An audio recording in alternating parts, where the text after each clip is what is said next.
The geopolitical relationships between the world's greatest powers are at their lowest point in decades. The two-year conflict between Russia and Ukraine has resulted in Western countries being embroiled in war, if indirectly. The proxy warfare between NATO and Russia, and by extension China, is strangely reminiscent of the Cold War. It's no surprise that experts are starting to ask the big question, could a nuclear war actually be about to happen? The US has been preparing for this scenario since all the way back in the 1960s, and should a war break out, it was decided, somewhat grimly, that certain states would be used as a nuclear sponge, absorbing the bulk of the opposing nuclear warheads so the country as a whole would have a greater chance to survive. And this isn't just a US plan. Similar strategies have been implemented by nuclear-bearing countries around the world. We'll get to know how the US decided which states would be put on the nuclear chopping block, but first it's best to start at the very beginning. It all began with experiments by Pierre and Marie Curie, showing that there existed elements, namely uranium and radium, that contained huge stores of potential energy waiting to be unleashed. The renowned Italian physicist Enrico Fermi then showed that he could produce vast amounts of radiation energy by bombarding uranium with neutrons.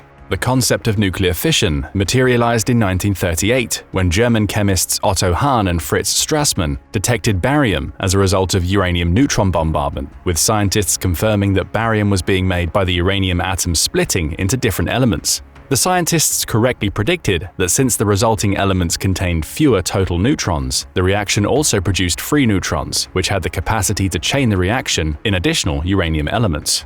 Also, the reaction released vast amounts of energy as it removed the strong nuclear bonds that hold the atoms together. The discovery was quickly recognized as a potential tool for both energy production and destruction. But fortunately for the US and all of the Allied powers in World War II, the German physicists responsible for the nuclear developments were being actively driven out of Germany by the Nazi regime.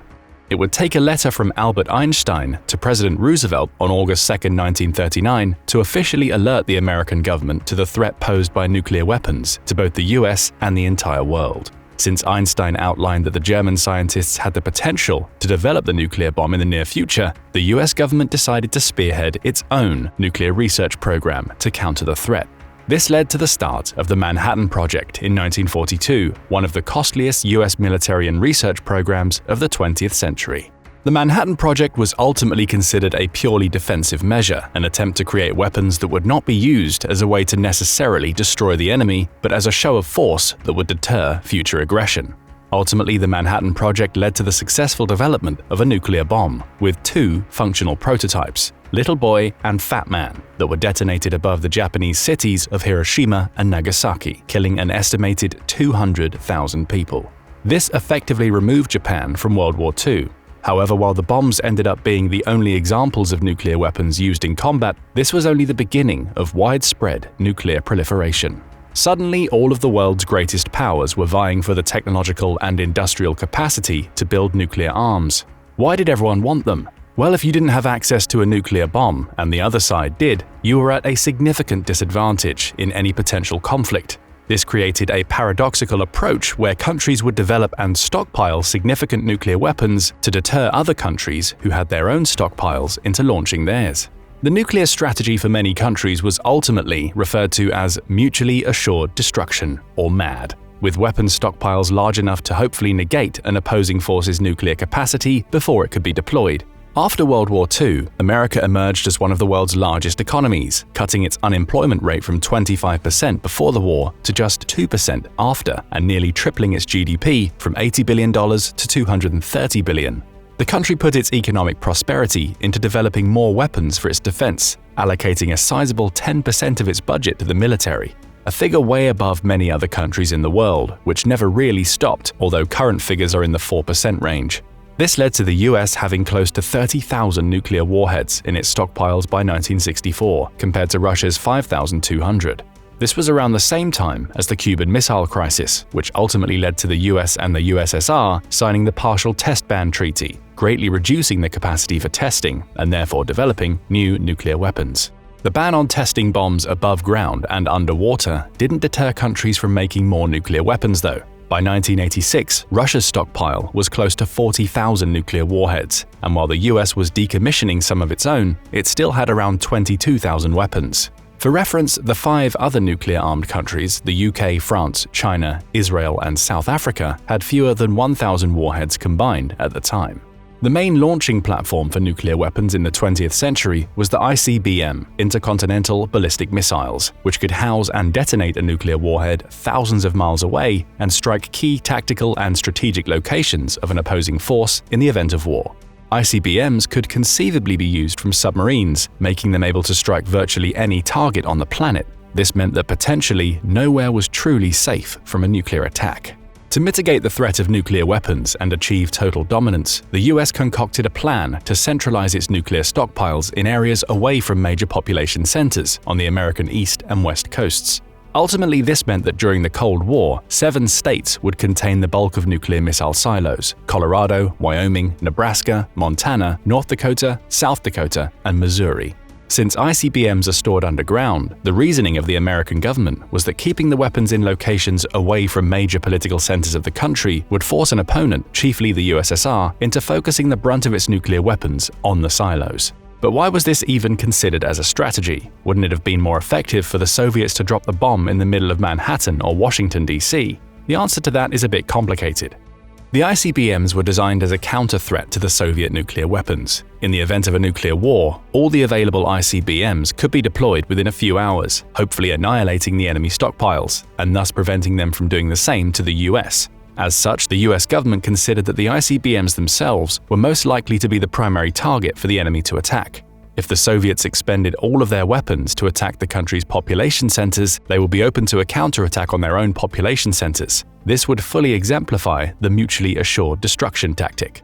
There were 2 primary ICBM types that were siloed in these states. The first, Atlas, is a long-range missile with a range of around 8,700 miles, while its successor, the Titan I and then later the Titan II, had an effective range of roughly 9,300 miles. For reference, the distance between Pierre, South Dakota, and Moscow is about 5,100 miles, when taking the shortest route over the Arctic. As such, both types of missiles had more than enough range to strike pretty much any major city across the Soviet Union, with Moscow likely being among the first targets. The states that the ICBMs were stationed in had a few geographical advantages over the major population centers in the US too. The first is related to them being roughly in the center of the US, being relatively far away from both the Atlantic and Pacific coasts. Since the US anticipated that the most likely attack with nuclear weapons would come from submarines or marine carriers, this meant that the enemy would need to get relatively close to the US waters to attack. Their being away from the coast also meant that nuclear weapons had a longer time to travel, giving the US aerial defense systems more opportunities to detect and hopefully neutralize the threat that came from the weapons. And since the states weren't that populous to begin with and had plenty of available land, silos could be placed strategically across them as to not interfere with the people and industrial centers that were there. This meant that these states were ultimately seen as necessary sacrifices for the greater good of the country as a whole. If the Soviets were to launch nuclear weapons, they would likely have no other choice but to try to attack the silos that carried American nukes. This meant that even if they managed to neutralize American nuclear weapons, the rest of the country would still have most of its military and naval force to continue fighting traditional warfare. And since the ICBM silos were quickly identified to be among the first possible targets that the Soviets would hit, the US government could allocate more resources and land to create effective defenses for them. The silos were buried underground with a multi-layer system. Ideally, each silo was designed to require multiple missile strikes to eliminate. Through that, the US hoped that the Soviets would exhaust all of their available nuclear weaponry trying to take out the silos instead of distributing them across US population centers. This would give the rest of the country enough time to regroup and launch a counteroffensive. And since the US was allied with most of Western Europe at the time, they could come to America's aid by declaring war and invading the Soviet Union alongside American forces. But the US government didn't stop there.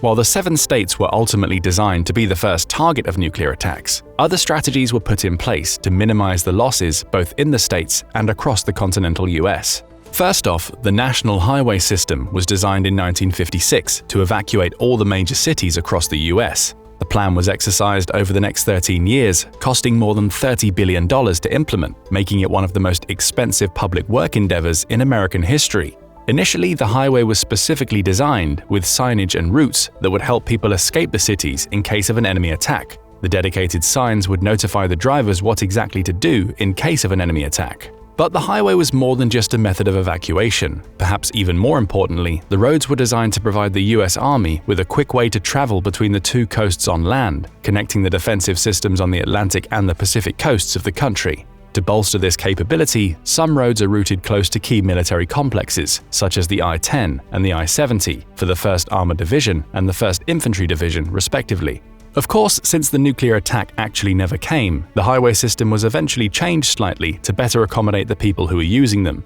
The highways allowed people to travel further for work, essentially giving rise to the American suburbs, helping to broaden the American economy and effectively spread out the most populous cities across a larger area. As such, the signage for what to do in the event of a nuclear attack was eventually removed.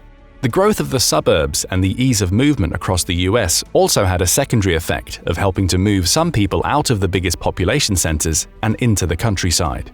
This meant that more people would hopefully be out of the cities if the Soviets decided to drop a nuclear missile on the US during the Cold War. This created a new form of nuclear defense strategy as one through decentralization. It meant that the US could better withstand enemy attacks, which could also apply to traditional warfare and invasions. But the same principle also applies to natural disasters. Any loss of life could be minimized through rapid evacuation and the fact that more people were already outside of the city centers. The second method that the US government used was teaching citizens under potential threat of an attack a duck and cover policy. Children were instructed to hide under tables or any other object to try and avoid debris, while families that could afford it were building nuclear shelters in their basements or away from their homes. The policy also instituted municipal nuclear shelters that were open to the public in the event of an attack. These were based on the notion that the Soviet weaponry would not catastrophically decimate the American population, giving people a chance to hide and rebuild in the aftermath. To bring the idea closer to home, the Federal Civil Defense Administration, or the FCDA, recommended that families should keep a 7-day supply of food and water nearby in case of war. The initiative was helpfully dubbed Grandma's Pantry, with slogans such as "Grandma was always ready for an emergency." The ideal pantry, a stockpile of the most necessary foods, was showcased across the country in stores, exhibits, and fairs, giving the idea broader coverage. However, the idea of keeping a 7-day stockpile of food and water on hand wasn't quite as feasible as the government had hoped, largely due to the fact that most food items at the time were perishable. This meant that the families would likely need to spend significantly more time, energy, and budget to restock and keep reusing the recommended foods. Perhaps more importantly, most pantries existed inside homes on the ground level. In case of a nuclear attack, the average American home wouldn't fare well and would likely be destroyed, taking Grandma's Pantry right along with it.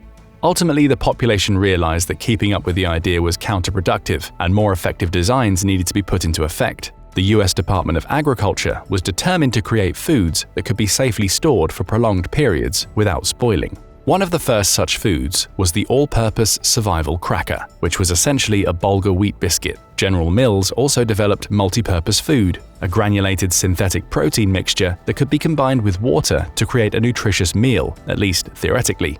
The mixture had a sand-like texture and could hardly even be called food by conventional standards, but it contained most of the necessary vitamins and minerals that could sustain a person for a while. The package that the mixture was sold in contained 24 pint-sized water cans, allowing a person to survive for 2 weeks on one pack. The FCDA estimated that it would take roughly 2 weeks for the radiation levels to drop enough for people to go out of their shelters to try and find food. While both types of disaster foods were relatively popular and sold in significant numbers, many people also resorted to more traditional canned food options.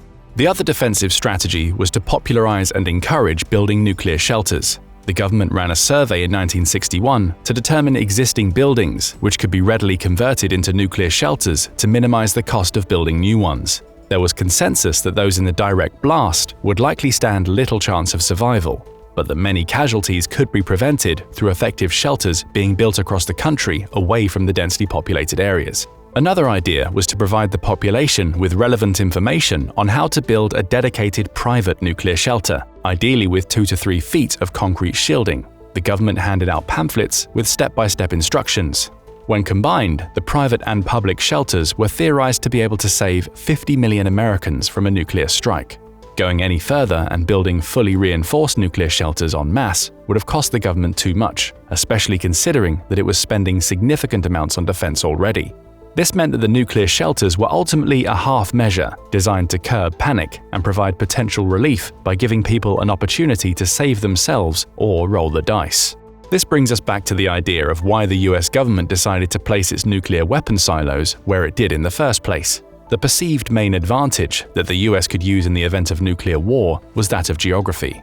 Due to a significantly lopsided population distribution, the cities in the center of the continental US were seen as the least of all evils, minimizing the potential life loss and the resulting political fallout. So, would any of this planning actually have made a difference? Since the threat of nuclear war prompted both sides of the Cold War to fully commit to the idea of mutually assured destruction, ultimately this created the illusion of absolute safety. The stockpiling of missiles in the states in the Great Plains only served to enhance this assurance. In the event of total nuclear war, the US hoped that the Soviet Union would exhaust most of its weapons in trying to eliminate the American nuclear capabilities, thus ensuring that the rest of the country could be relatively safe. The key word here is relatively, because even if the Soviets amassed all their weapons to destroy the stockpiles, the rest of the country would still receive potentially deadly doses of radiation. If a missile stockpile were to be bombed by nuclear weapons, the Soviets would likely commit 2 nuclear warheads per silo to ensure that the surrounding shielding is pierced. The bombs will be detonated close to the ground for maximum effect, and the resulting shockwave will create an implosive effect that sucks in dirt from the ground and mixes it with radioactive particles from the weapon itself. The vaporized mixture forms the telltale mushroom cloud, which can rise for miles and get swept away by the wind. High-altitude winds would carry the fission materials for hundreds or even thousands of miles, rapidly spreading radioactivity throughout North America. While most studies conducted during the Cold War focused on the nuclear fallout of a single or relatively few nuclear strikes, they confirmed that the winds could play a vital role in making parts of the North American continent virtually inhospitable for days following the nuclear explosions. Current simulations, using advanced computational capabilities and more accurate predictive models, paint an even more harrowing picture. Scientists from Princeton University used historical records of wind speeds and directions on several days in 2021 to map out the fallout dispersal in the event of nuclear war. The scenario they concocted was of an 800-kiloton bomb being dropped on each of the 450 silos located in 3 key Air Force bases. For reference, Little Boy, the bomb dropped on Hiroshima, had an approximate power of 15 kilotons, so they were looking at one 50 times bigger. According to their calculations, a concerted nuclear attack on the silos could kill between around 340,000 and 4.6 million people in the first 4 days. However, the adverse effects could be felt by people living in Canada or Mexico, depending on which way the wind blows in the immediate aftermath of the attack. Even a more moderate scenario predicts that the entire US population would receive more radiation than the current allotted yearly limit for the public. In a simulated worst-case scenario with variable and high winds, the whole of continental North America could potentially receive a deadly dose of radiation. The simulation itself doesn't account for the actual radioactive material of the bomb at the detonation site. This would result in the populations close to the silos having a near universal 100% death rate in the weeks following the nuclear attack. Of course, the simulation can only do so much to predict the actual death toll in the event of an attack, and the results have shown to vary greatly depending on the weather patterns.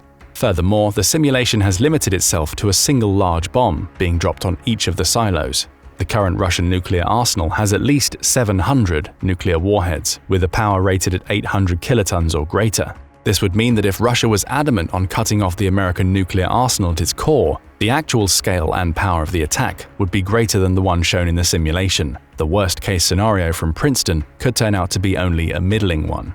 This is all based on the assumption that Russia would indeed only target the nuclear-bearing silos located in Colorado, Wyoming, Nebraska, Montana, and North Dakota, states that currently host them, as the spread of silos was further reduced after the plan's inception. However, more recent estimates show that the US contains far more eligible targets for a nuclear attack than just silos. A map published in 2015 by CBS, though, claims that the warheads would have a much wider dispersal, with many being aimed at the largest cities and metropolitan areas, including New York, Washington, D.C., San Francisco, Houston, Chicago, Dallas-Fort Worth, Miami, and Philadelphia. The map also showcases the location of over 90 nuclear power plants in the US, which are primarily located in the eastern states that house roughly 80% of the country's total population. These could be very well considered auxiliary targets, since the nuclear fuel could be detonated with a smaller bomb to emulate a larger one, effectively enhancing the initial strike with more radioactive material and spreading fallout farther away. One of the map's supposed resources for the data, the Federal Emergency Management Administration, or FEMA, claims that it hasn't produced an official map, but that it regularly updates pamphlets with instructions on how to prepare for a catastrophe, including nuclear explosions. This means that the US government is still perceiving the threat of nuclear war as something very real, even if the actual likelihood of Putin dropping bombs on America is low. Which brings us to today, where the current geopolitical situation on nuclear disarmament and non-proliferation policies is also at an all-time low. The world powers worked closely during and immediately after the Cold War, disbanding most of its nuclear weaponry. The policies had a marked effect on reducing the number of nuclear warheads from over 76,000 in the mid-80s to around 12,500 today. However, the previous decade of political tension between China, NATO, Russia, India, Pakistan, and the Middle East has largely degraded these non-proliferation pacts. Only one such policy remains, the New START, which limits the US and Russia in how many nuclear warheads they could deploy in their armed forces. However, Putin announced that Russia would discontinue its participation in the policy, preventing NATO from inspecting Russian nuclear weapons facilities and capabilities, as well as stop notifying the US about new nuclear warhead developments. The country's foreign ministry has announced that Russia would continue to abide by the policy's warhead quantity limits and would notify the US on launches. With the New START ending in 2026, there are only 2 more years where the US will have meaningful information about Russia's nuclear arsenal, and even that information has become limited from Russia's suspension and notifications and preventing NATO inspections. After that, the major nuclear powers of the world will become disconnected once again, potentially plunging into another Cold War. Only this time, Putin is determined to unite former Soviet countries together and might stop at nothing to achieve this plan. Even a limited nuclear exchange between the biggest players would have transformative effects on the entire world. As little as 100 detonations centered on the biggest cities could drastically lower global temperatures and push the world into a severe famine that could kill more than 250 million people. A total nuclear war could spell doom for the human race. This pressure puts the impetus on the countries with nuclear warheads to effectively communicate and create dependable information channels and assurances about nuclear non-proliferation. Otherwise, the Cold War nuclear growth could begin anew, with countries bolstering their nuclear capacities to prepare for the worst-case scenario in the name of dissuasion and public security. And after that, no states or countries will be left untouched. But what do you think? Is Putin building up for a nuclear war? Is the threat of nuclear war more realistic than during the Cold War? And what's the best way to survive should the bombs start flying? Let us know your thoughts in the comments below, and thank you for watching.